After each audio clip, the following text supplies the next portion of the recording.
You have come forth from your non-physical perspective into what we see as the most dynamic and perfect of environments anywhere. You have come forth into the leading edge of thought. And you did not choose it lightly. You chose it deliberately and powerfully, with all of the defining power that you as a source energy being have. And you said, I will go forth into this magnificent physical time-space reality of great variety and diversity, for I know within it I will find so much that I can turn my undivided, meaning my source energy, attention to. You said, I know the beauty of this place.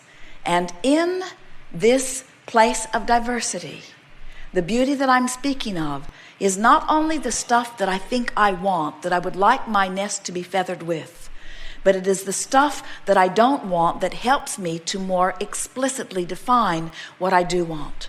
I know that I'm a creator and that I need an environment, a palette of paint, if you will, from which to paint. I know that I need an environment that helps me to focus my mind and choose.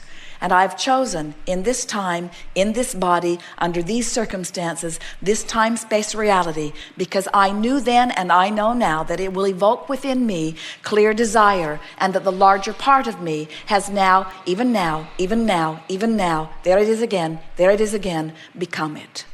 I understand, here in my physical body, you say, that my work, my only work, is to come into alignment with that expanded being that I am.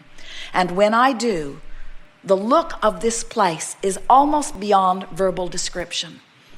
As I walk amongst the people, I see the variety of who they are, and I see the power and cleverness of who they are, and I see even more that which they are becoming.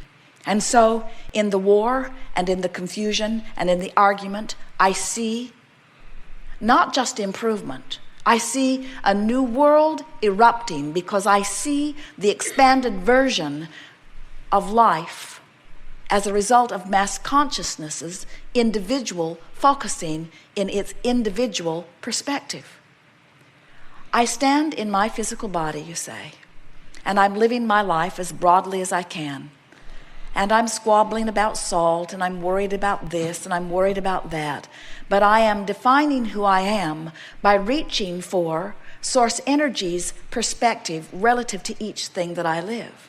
And as I allow myself to come into concert with that which is source, as I live the details of my day-to-day life experience, I let myself in on the benefit of all of those generations that have gone before. And most important, I let myself in on the benefit of that which I've created right here, right now, in this body, in this physical time-space reality.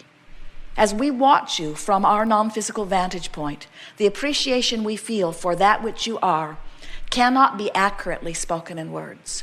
But we want you to know, as clearly as Esther can find the words for us to express to you, we want you to know that everything that you are living is causing an expansion of that which you are, and therefore an expansion of that which we are.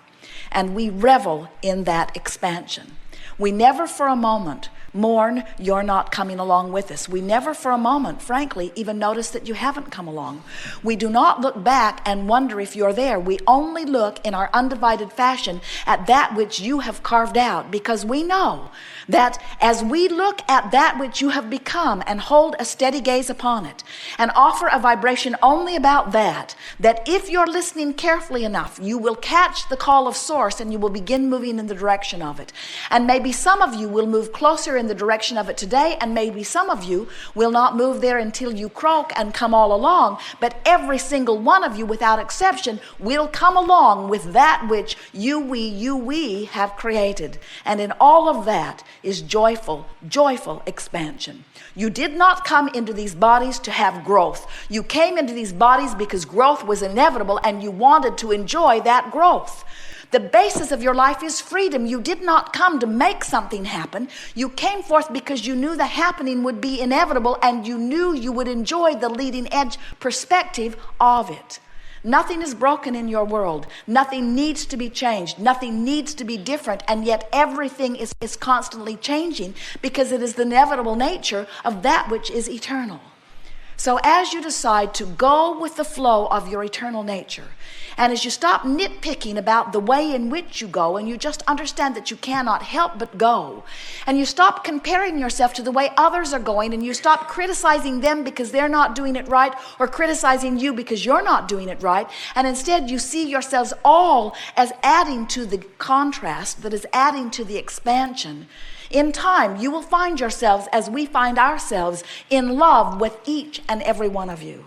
And when you love others as we love you, you're going to remember what source is, because you will be it. There is great love here for you.